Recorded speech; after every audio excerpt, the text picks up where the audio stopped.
ఇచ్చితివి బలమైన నీ శక్తిని, ఇదియే చాలును నా జీవితాంతము.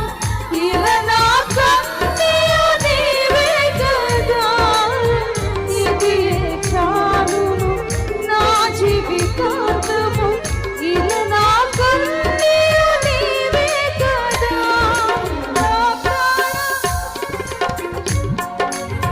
స్తోత్రార్హుడా